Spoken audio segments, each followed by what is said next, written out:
माँ सरस्वती को नमन करते हुए नमस्कार विद्यार्थियों। तो हमने पिछली कक्षा के अंदर जिससे आपको क्या पढ़ लिया था हमने, ये जो आपके सिद्धांत थे लगभग जिससे परमाणु से संबंधित वो सिद्धांत अपने कंप्लीट कर लिए। ठीक है, यानी कहने का मतलब है कि जो आपका 7वां लेसन है, इस 7वां लेसन का लगभग आपका अगर 2 पार्ट में अगर डिवाइड करते हैं तो आपका पहला पार्ट यहाँ पे कंप्लीट होता है। ठीक है, अब उसके बाद में आगे आता है कि हमने अब तक पढ़ा परमाणु के बारे में, इसके बारे में पढ़ा, परमाणु के बारे में पढ़ लिया। सीधी सी बात है, परमाणु ये होता है, परमाणु में ये होता है, ये बातें आपने पढ़ ली। अब जो आगे की बात देखो, यहाँ पर ध्यान से देखिए, देखो ध्यान से इधर। क्लास कौन सी है आपकी? अरे भाई क्लास आपकी 10th रहेगी। ठीक है,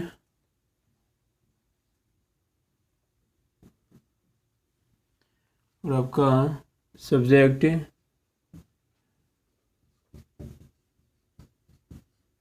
ठीक है।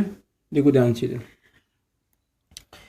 अब देखो ध्यान से, हम जानते हैं कि जैसे आपका ये परमाणु है और ये क्या आपका परमाणु है, ये ए परमाणु और आपका बी परमाणु।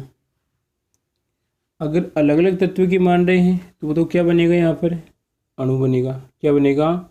अणु बनेगा भाई। ले बड़ा सा क्या बन जाएगा आपका सी, और ये अणु कहलाएगा। ये तो मॉलिक्यूल हैं और आपके हैं ये एटम है, यानी ये परमाणु है और ये भी क्या आपका परमाणु है। परमाणु अणु के बारे में अच्छे से जानते हैं कि 2 समान परमाणु भी हो सकते हैं, 2 आपके अलग अलग परमाणु भी हो सकते हैं। ठीक है, अब इसके बाद में आगे जो हम पढ़ेंगे वो पढ़ेंगे, जैसे मान लीजिए अगर समान परमाणु के बारे में। किसके बारे में? केवल समान परमाणु। जैसे मान लीजिए आपका कोई स्थान है, ठीक है, और इसमें ए आपके समान परमाणु है, ये पूरे क्या बने हुए, इसमें परमाणु बने हुए। तो ऐसे बताइए, अगर जब किसी स्थान पर अगर समान परमाणु है या समान परमाणु है तो डाल्टन के अनुसार वो क्या कहलाएगा बताओ? डाल्टन के अनुसार यहाँ पे कहलाएगा वो तत्व कहलाएगा। क्या कहलाएगा? आपका तत्व कह सकते हो उसे। ठीक है, तो अब हम पढ़ेंगे आगे वाली जो बात पढ़ेंगे वो किसके बारे में पढ़ेंगे? हम तत्व के बारे में पढ़ेंगे। आई बात समझ? तो तत्व की परिभाषा क्या होती है? पहली बात तो तत्व होता है जो क्या होगा, इसमें 2 या 2 से अधिक समान परमाणु से मिलकर बनता है, वो क्या कहलाएगा? आपका तत्व कहलाता है। ठीक है, या अगर मान लीजिए इसमें जो अणु पाए जाते हैं, अणु के अंदर जो परमाणु होंगे वो सभी परमाणु क्या होते हैं? आपके समान होते हैं। ठीक है, अब देखो उसके बाद में कि तत्व हमारे दैनिक जीवन में कौन कौन सी क्या क्या तत्व पाए जाते हैं, कौन कौन से हैं। तो आप जैसे सुनते होंगे, जैसे कार्बन है, ऑक्सीजन है, इसके बाद सल्फर है, आपका नाइट्रोजन है। ठीक है, और आपका जैसे और इसकी बात करें यहाँ पे फ्लोरीन है, नियोन है, ये सभी क्या हैं? आपके तत्व हैं। यही बात समझ? तो लगभग अब तक की बात करें, अगर हम अब तक की बात करें तो 118 तत्व हैं जो आपको ये दिख रहे हैं ना, जो भी आसपास की चीज़ दिख रही है। जैसे आपका ये मार्कर है, या आपको जो बोर्ड दिख रहा है, जो ये मेरा शर्ट दिख रहा है, ये शायद आपको जो माइक दिख रहा है। ठीक है, या जो भी आपको आसपास वस्तु दिख रही हैं, वो उन सभी 118 तत्वों में से बनी हुई है। किसी में तत्व कम है, किसी में ज़्यादा है, किसी एक तत्व की बनी हुई है, कोई एक से अधिक तत्व की बनी हुई है। तो कहने का मतलब जो भी हमारे आसपास वस्तुएं हैं, उन सभी वस्तुओं के अंदर किसी में 2 तत्व होंगे, किसी में 4 होंगे। हम एक आधार पर कह सकते हैं कि जो आसपास की हमारी जो भी वस्तुएं हैं वो 118 तत्व से मिलकर बनी है। ठीक है, अब तक हमें प्रकृति के अंदर 118 तत्व की जानकारी प्राप्त हो चुकी है। ठीक है, अब दूसरी बात ये आती है, अगर स्टार्ट करें तो यहाँ पे आता है कि तत्वों का पहले परिभाषा कंप्लीट हो गई। परिभाषा क्या होगी इसमें? 2 या 2 से अधिक समान परमाणु मिलकर क्या करते हैं? आपके तत्व का निर्माण करते हैं। तत्व या परमाणु का समूह क्या कहलाएगा? समान परमाणु का समूह क्या कहलाता है? हमारा तत्व कहलाता है। अब अगली बात है, मेरे को एक बात बताओ आप, जैसे आप स्कूल कर, अभी तो आपकी जो भी है समस्या है इसका हमारे पास कोई समाधान नहीं है। ठीक है, परंतु जब आप स्कूल जाओगे या ठीक है जाते होंगे, उसकी बात कर रहा हूँ मैं, तो ऐसे बताइए कि सभी विद्यार्थियों को, जैसे आपकी 12th तक स्कूल है, आपकी 12वीं तक स्कूल है, LKG UKG से लेकर के 12वीं तक स्कूल है। तो आप मेरे को इससे बताइए, क्या सभी को एक जगह बैठा के पढ़ाया जाता है? क्या सभी को एक जगह बैठा के पढ़ाया जाता है क्या? उनको क्या करते हैं? तो आप कहेंगे कि कुछ तो कहेंगे हाँ, अरे हाँ नहीं, अलग अलग। जैसे आपकी 10th क्लास अलग होती है, 6 अलग होती है, 7th अलग होती है, सभी को अलग अलग, ठीक है। तो आप इससे बताइए कि उनको हमने क्या कर दिया? वर्गीकृत कर दिया, डिवाइड कर दिया, ठीक है। तो पहली बात तो भी पूछिए कि आपको वर्गीकृत करने की आवश्यकता क्यों हुई? आप सभी विद्यार्थियों को एक जगह बैठाकर क्यों नहीं पढ़ाया गया? ध्यान से सोचो आप। देखो यहीं से हैं, अगर हम बातों को ऐसे पढ़ेंगे तो आपको लंबे समय तक याद रहेगी, ठीक है। नहीं ऐसे तो आप जैसे हैं कि इधर एग्जाम आएगी, इससे पहले तो मेरे को लग रहा भूल जाएंगे अब। तो मैं आपसे पूछ रहा हूँ कि आपको या आपकी स्कूल में आपकी क्लासों को डिवाइड करने की आवश्यकता क्यों हुई? तो आप कहेंगे कि सर पढ़ाने में या मान लीजिए पढ़ने में ही क्या होती है, बिल्कुल आसानी होती है, बात सही है। तो यहाँ पर यह है कि जो आपको अलग किया गया है, आपको अलग अलग क्लासें बनाई गई है, वो एक तो आपकी उम्र के आधार पे भी है, एक आपकी ज्ञान के आधार पर भी है, ठीक है। और जैसे मान लीजिए किसी की, जैसे कोई 10th में अगर मान लीजिए कोई विद्यार्थी होंगे या जिनकी उम्र मान लीजिए 15 लगभग 14 के आसपास 16 के आसपास होगी, वो कौन सी कक्षा में मानी जाएंगी? आपकी वो 10th कक्षा में मानी जाएंगी, ठीक है। इसी प्रकार कोई 6 क्लास में होगा या कोई 6 साल का होगा, 5 साल का होगा, तो LKG UKG में आएगा। तो एक तो हम यहाँ पर उनकी वर्ष के आधार पर कह सकते हैं। दूसरी बात देखो यहाँ पर, दूसरा आएगा उसके गुणों के आधार पर। किन के आधार पर? गुणों के आधार पर कह सकते हैं, ठीक है। तो गुण कौन कौन से यहाँ पर? अब मैं उन गुणों की बात नहीं कर रहा कि जैसे बदमाशी करने वाले को एक तरफ रखा जाता है या होशियार को एक तरफ रखा जाता है, मैं उनकी बात नहीं कर रहा। मैं बात कर रहा हूँ यहाँ पे समान ज्ञान रखने वाले। कहने का मतलब है कि जिनको समान ज्ञान देना है, जिनको समान ज्ञान देना है। जैसे मान लीजिए 10th वाले विद्यार्थी हैं, 10th वाले विद्यार्थियों को एक यानी एक समान प्रकार का ज्ञान दिया जाएगा, ठीक है। इसी प्रकार जो 11th वाले विद्यार्थी को उसको अलग ज्ञान देते हैं, ठीक है, यानी अलग शिक्षा प्राप्त करते हैं। और ये क्या होते हैं आपकी 12 वाले अलग प्राप्त करते हैं। आई बात समझ? तो हमने क्या किया, इनके गुणों के आधार पे क्या कर दिया, मैंने इनको वर्गीकृत कर दिया। ये लो, इसके आधार पे क्या करूँ मैं, इसको वर्गीकृत कर दिया मैंने। तो आप ये सोचना कि हमें, आप ही कभी दिमाग में ख्याल नहीं आया कि हमें वर्गीकृत क्यों पढ़ाया है। तो आप याद रखना कि आपके गुण अलग अलग हैं, ठीक है, यानी उनका लेवल अलग है, 12th वालों का लेवल अलग है, आपका लेवल अलग है, यानी आपका IQ पावर अलग है, ठीक है। यानी इसके आधार पे आपको क्या किया गया, अलग किया गया। तो इसी के आधार पे हम कह सकते हैं कि तत्व का भी क्या किया गया, आपका वर्गीकरण किया गया। क्या किया गया आपके? तो तत्व थे, इसको इंग्लिश में कहते हैं एलिमेंट कहते हैं। क्या कहते हैं? एलिमेंट कहते हैं, ठीक है। तो तत्व का वर्गीकरण क्या किया गया? तत्वों का वर्गीकरण किया गया। तो वर्गीकरण का मतलब मैंने बता दिया, डिवाइड करना, अलग अलग पार्ट में क्या कर दिया इसको मैंने। जैसे यहाँ पर ये एक आपकी 10th क्लास है, 11th क्लास है, 12th क्लास है, 9th क्लास है, अलग अलग पार्ट में क्या कर दिया, मैं इसको डिवाइड कर दिया। तो वो क्या कहलाता है, आपका वर्गीकरण कहलाता है। तो यही बात है कि जो तत्वों का भी हम क्या करते हैं, वर्गीकरण करते हैं। तो तत्वों का वर्गीकरण करने की आवश्यकता, तत्वों के वर्गीकरण करने की आवश्यकता हमें क्यों पड़ी? क्योंकि अगर हम तत्वों को वर्गीकृत कर लेते हैं, जैसे देखो ध्यान से देखिए, हम इधर देखो आप, जिससे मान लीजिए ये आपका कार्बन कोई तत्व है, नाइट्रोजन कोई तत्व है, ऑक्सीजन कोई तत्व है, फ्लोरीन कोई तत्व है, सल्फर कोई तत्व है, ठीक है, ये सभी तत्व हैं। अब ऐसे बताओ मेरे को, अगर यहाँ पर मैं सभी को एक जगह रख देता हूँ, ये सभी 118 तत्व हैं, सभी को इस प्रकार मैंने एक जगह बंद कर दिया बिल्कुल, और कोई भी अंतर नहीं किया, सभी को एक साथ ठूस दिया मैंने। क्या कर दिया? सभी को एक साथ ठूस दिया। तो ऐसे बताइए आप इसे कैसे पहचानेंगे, आप कैसे पहचानेंगे इसमें? तो यहाँ पर इनको पहचानने के लिए या इनको वर्गीकृत करने के लिए या याद करने के लिए हमने क्या कर दिया, इसको वर्गीकृत किया, अलग अलग भागों में क्या कर दिया, इसका वर्गीकरण कर दिया। और यहाँ पर जो वर्गीकरण का आधार है वो क्या, इनके भौतिक, क्या इनके भौतिक व रासायनिक गुण है। कौन से गुण है? भौतिक व रासायनिक गुण के आधार पर इनको वर्गीकृत किया गया है, ठीक है। जैसे यहाँ पर इन दोनों को देखिए आप, ये दोनों क्या आपकी गैस पाई जाती है, तो कैसा गुण है इनका, भौतिक गुण है। इसके आधार पे क्या करेंगे, इसको हम एक या पास पास रहे हैं लगभग, या एक ही पार्ट में रखेंगे, ठीक है। तो ये है स्थिति का, हम तो यही क्वेश्चन बनता है कि तत्वों का जो वर्गीकरण करते हैं, वर्गीकरण की आवश्यकता क्यों पड़ती है। वर्गीकरण के द्वारा हम तत्वों को आसानी से पहचान सकते हैं, ठीक है, और उनको या उनके जो गुण हैं, गुणों के आधार पर हम अलग अलग उसको डिवाइड कर सकते हैं, ठीक है, अलग अलग पार्ट बना सकते हैं। तो ये तो था हमारा यहाँ पे तत्वों का वर्गीकरण था, सीधी सी बात है, कोई सिंपल बात नहीं है।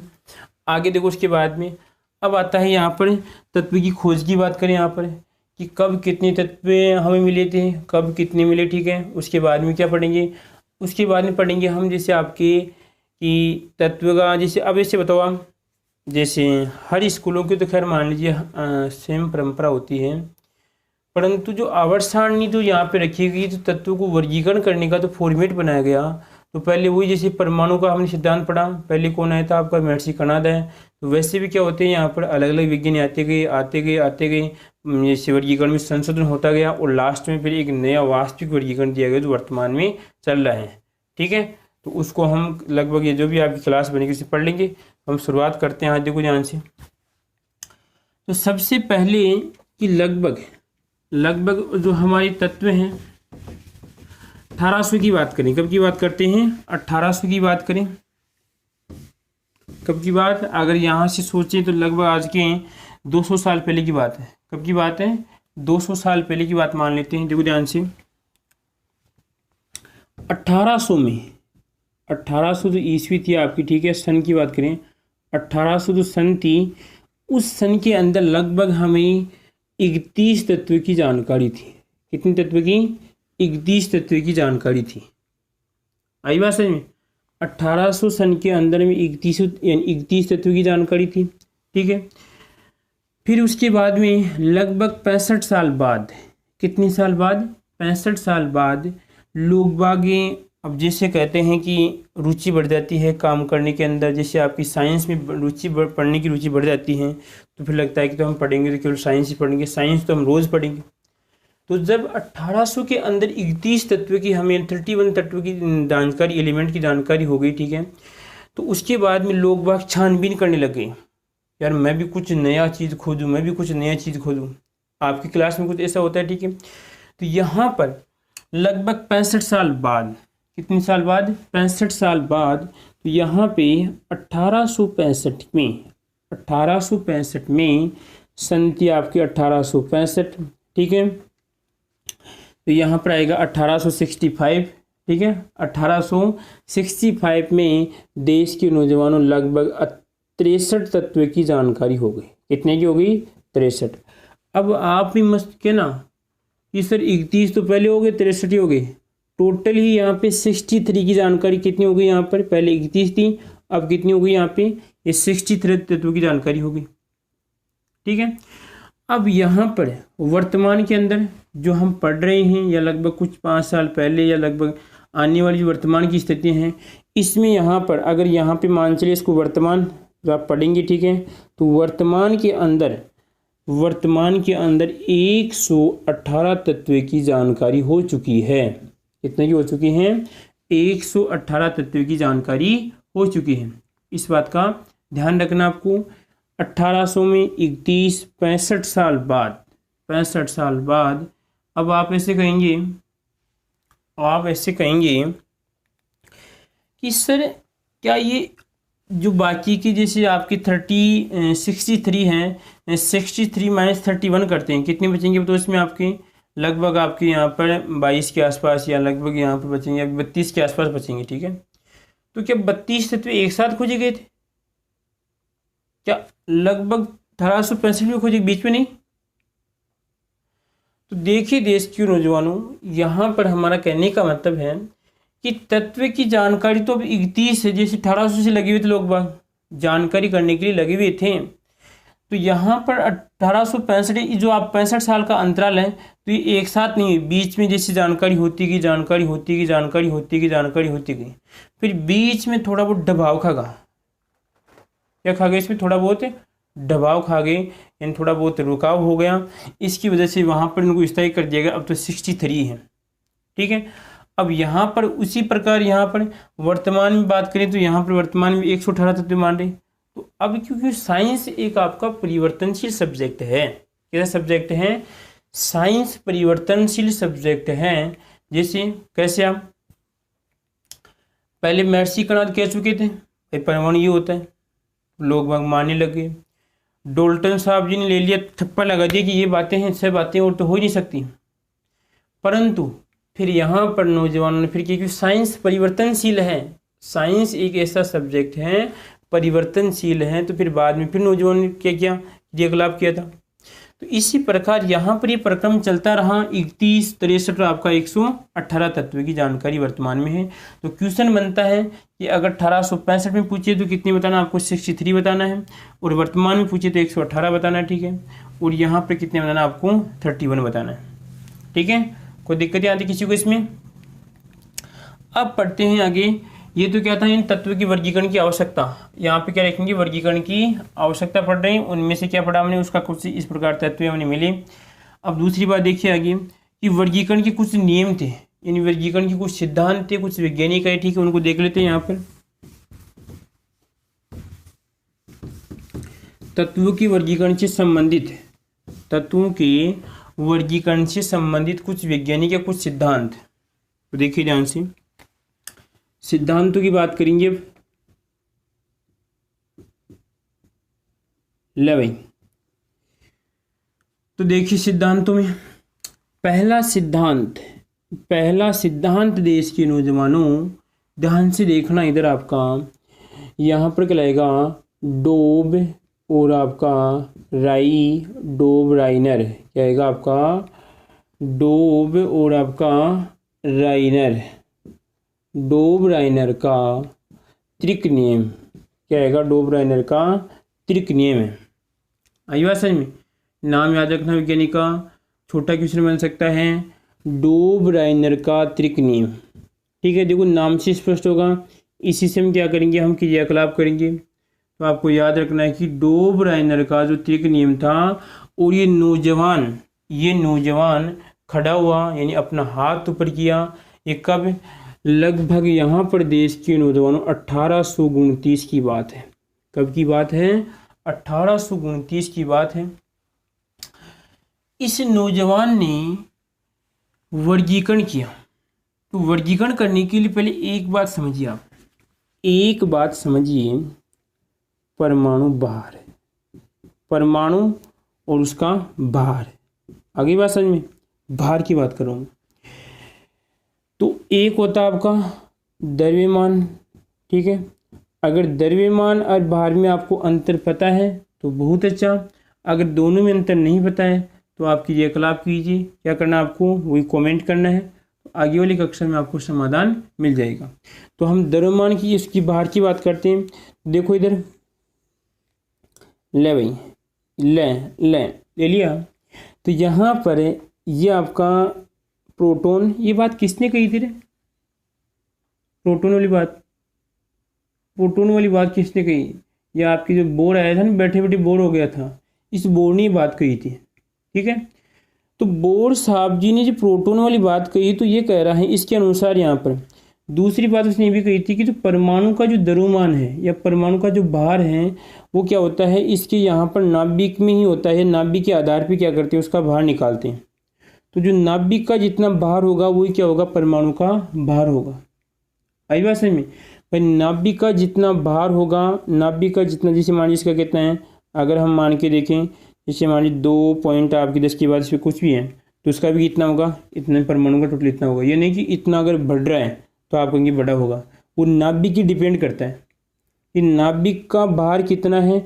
नाभिक के नीचे होता है, प्रोटॉन की बात करते हैं, तो अकॉर्डिंग टू सिलेबस बता रहे हैं, ठीक है। लेवल के पढ़िए आप, ये नहीं कि केमिस्ट्री का तो मैं आपको बहुत गहराई से भी ध्यान रखना है इस बात का। तो यहाँ पर जो भार, जो नाभिक का भार होगा वो क्या होगा, आपका परमाणु का भार होगा, ठीक है। अब ये जो नौजवान था, डोब राइनर त्रिक, क्या था, डोब राइनर त्रिक था। इसने क्या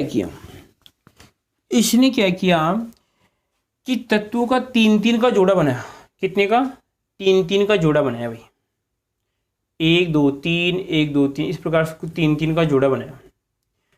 अब जब इनने जोड़ा बनाया तो अब सीधी सी बात है कि आप भी कहेंगे कि सर जोड़ा बनाने का आधार क्या था, जोड़ा बनाने का आधार क्या था। तो यहाँ पे देखिए जब इस नौजवान ने 3-3 का जोड़ा बनाया तो यहाँ पर तो लिखूंगा मैं आपका तत्व लिखूंगा, क्या लिखूंगा मैं, तत्व लिखूंगा, ठीक है। और उसके बाद में क्या लिखूंगा, उसका परमाणु और ये भार, क्या लिखूंगा, परमाणु भार लिखूंगा, ठीक है। तो जैसे मान लीजिए आपका लिथियम, क्या लिख दिया मैंने, लिथियम लिख दिया, ठीक है। उसके बाद में लिख दिया सोडियम, क्या लिख दिया मैंने, सोडियम।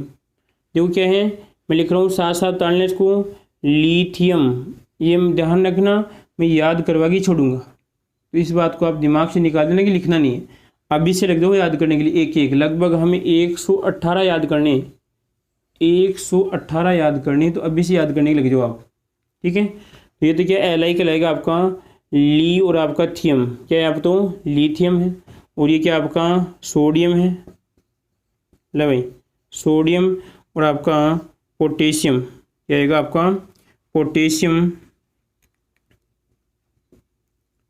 ये आ गया आपका पोटेशियम, ठीक है। तो इसका तो यहाँ पर लिथियम, इसका मैंने क्या लिख दिया।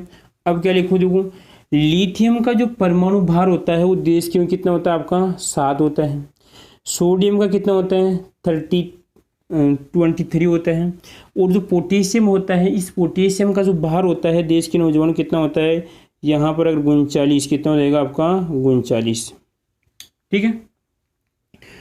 अब देखो यहाँ पर इस नौजवान ने कहा कि जब 3-3 का जोड़ा बनाया, कितने का ना इसने 3-3 का जोड़ा बनाया, ठीक है। तो जोड़ा बनाया तो उसने एक बात कही कि जो प्रथम तत्व और जो आपका थर्ड वाला तत्व है, प्रथम तत्व और जो थर्ड वाला तत्व है, इन दोनों की अगर परमाणु भार का औसत, इन दोनों के परमाणु भार का औसत बीच वाले के बराबर होता है। क्या होता है, प्रथम और जो थर्ड वाला तत्व है, इन दोनों की परमाणु भार का औसत, औसत का मतलब ये है कि यहाँ पे 7 प्लस आपका 7 + 39, और यहाँ पर आप 2 है। औसत कैसे निकालते हैं मैथ में, यहाँ पे और जो भी राशि है, राशियों का योग और कितनी संख्या यहाँ पे 2, तो यहाँ पर 1 और 2 ले रहे हैं, ठीक है। तो कितना आएगा बताओ, यहाँ पर लगभग 46 आएगा, और ये क्या आएगा, तो यहाँ पर कितना आएगा बताओ 23, तो यहाँ पर कितना आ गया बताओ 30 आ गया। क्या कही नौजवान ने बात कि जो प्रथम तत्व और जो आपका थर्ड वाला तत्व है, इन तत्वों की परमाणु भार का औसत क्या होता है, बीच वाले तत्व के बराबर होता है, ठीक है। और देखो दूसरी बात, और भी उदाहरण बताइए नौजवान ने, और उदाहरण लीजिए आप। इसी प्रकार इसने एक और कहा यहाँ पर, तो एलिमेंट लेके यहाँ पर आएंगे आपके तत्व लिखेंगे, ठीक है। तो तत्व में क्या लाएगा, अगर यहाँ पर आपका लिथियम आ रहा है, यहाँ पे सोडियम आ रहा है, ठीक है। आगे आएगा इसके बाद में, देखो लिथियम के बाद में इस नौजवान ने लिया, अगर यहाँ पे लिथियम आता है, सोडियम आता है, आपका पोटेशियम आता है, तो 83 के आधार पे आएगा आपका स्ट्रोंटियम SR, आएगा आपका स्ट्रोंटियम आ रहा है, SR आएगा, ठीक है। इसी प्रकार यहाँ पर देखिए अगर SR आ रहा है तो यहाँ पर आएगा आपका कैल्शियम आएगा, क्या आएगा आपका कैल्शियम। देखते हैं, अभी कर लेंगे, किसी को घबराने की आवश्यकता नहीं है, एडजस्ट कर लेंगे मैं क्यों को यहाँ पर, ठीक है। और यहाँ पर क्या आएगा आपका B, और आपका यहाँ पर बेरियम आएगा, ठीक है। अब इनका यहाँ पर इसका परमाणु भार, इसका परमाणु भार देखेंगे, ठीक है। तो इसका कितना आएगा, इसका होता है 20 होता है, इस स्ट्रोंटियम का होता है देश के दोनों 88 होता है, और इसका होता है 137, कितना होता है 137 होता है। तो जब आप वही सीधी सी बात है, इन फर्स्ट और थर्ड का औसत निकालेंगे, लगभग किसके बराबर आएगा बताऊँ, 88 के बराबर आएगा। किसके बराबर आएगा, 88 के बराबर आएगा। तो यहाँ पे देखो निकाल लीजिए आप, 20 प्लस कितना है आपका, सॉरी 1 मिनट, कैल्शियम है यहाँ पे कितना आएगा, इसका 40 आएगा भाई, कितना आएगा 40 आएगा, ठीक है।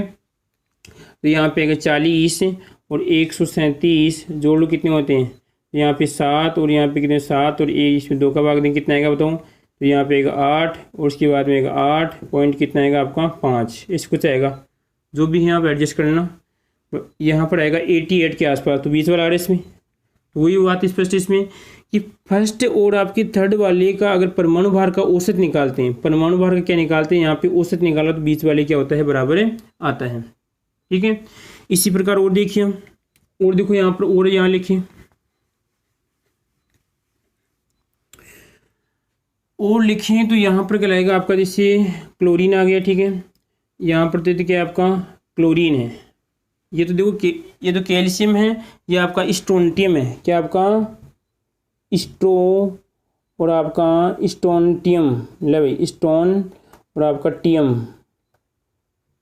स्टोनटियम है, ये आपका बेरियम है। अभी साथ साथ लिखते रहो तो कोई दिक्कत नहीं आएगी, ठीक है। और ये क्या आपका कैल्शियम है, क्या आपका केल और आपका सीएम, ठीक है। बोलो कोई दिक्कत किसी को इसमें, कोई समस्या? क्या पढ़ा हमने यहाँ तक? फिर देखिए हमने पढ़ा देश के नौजवान, यहाँ पर आपकी क्लोरीन पली, ठीक है। क्या पढ़ी हमने? क्लोरीन पली, ठीक है।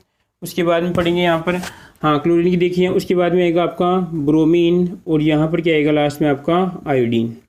तो अब इसका परमाणु भार देखते हैं कितना होता है, 35 कितना होता है इसका, 35 होता है। इसका कितना होता है, 80 होता है। और इसका होता है 127, कितना होता है 127। जब आप इन दोनों को जोड़ना है, इन औसत निकालना है दोनों का, ठीक है। तो औसत कितना आएगा वो तो 35 प्लस कितना आएगा 127, और उसके बाद में कितना आएगा 2 का भाग देंगे तो कितना आएगा आपके 2, और यहाँ पे कितना आएगा 5 और आपके 6, और यहाँ पे कितना आएगा 162, तो इसमें 8, और उसके बाद में कितना आएगा रे, कितना आएगा 80, तो वहाँ पे 1 आएगा, कितना आएगा आपका 1, तो लगभग कितना आ रहा है, इसके आसपास आ रहा है, ठीक है। तो बात क्या थी, सीधी सी बात है यहाँ पर कि डोबराइनर के अनुसार क्या था, त्रिक के अनुसार जो आपका प्रथम और अंतिम तत्व का जो परमाणु भार का औसत बीच वाले क्या होता है, बराबर होता है। यहाँ पर इसके बराबर है, इसके लगभग इसके बराबर आ रहा है, ठीक है। कोई दिक्कत किसी को इसमें? या आपको इस प्रकार क्वेश्चन पूछ सकता है, देखो कैसे पूछ सकता है आपको देगा यहाँ पर, जैसे दे दिया आपका लिथियम और आपको दे दिया जाएगा पोटेशियम दे दिया, ठीक है। तो आपको बताएगा कि डोबराइनर के अनुसार बीच वाले तत्व कौन सा आएगा। तो अगर आपको वैसे याद है तो आप लिख सकते हैं कौन सा आएगा आपका, सोडियम आएगा। या वैसे लिख सकते हैं लिथियम का कितना बताओ 7 है, और उसका कितना है बताओ पोटेशियम कितना है आपका 39 है। तो इसके बाद दोनों का आंसर निकल कितना आएगा आपका 40 की बात करते हैं, 23 के आसपास कितना आएगा आपका सोडियम आएगा। तो इस प्रकार आपको 2 तत्व देकर आपका तीसरे तत्व पूछ सकता है। ये आपको याद रखना है किसकी थी, डोबराइनर का ये त्रिक नियम था, इसमें कोई किसी को दिक्कत है। परंतु फिर बाद में क्या होता है कि ये जो सिस्टम है केवल यहाँ तक सीमित है, आगे अगर जानकारी नहीं दे सकता है। परंतु हमें तो 118 को अलग करना है, ये तो केवल यहाँ पे कुछ नोकी जानकारी दे रहा है, ठीक है। तो ये भी आगे क्या होता है आपका फिर सफल नहीं होता है, ठीक है। आगे जो हमारे प्रयोग हैं या आगे जो सिद्धांत है वो हम आगे वाली कक्षा में देखेंगे, ठीक है।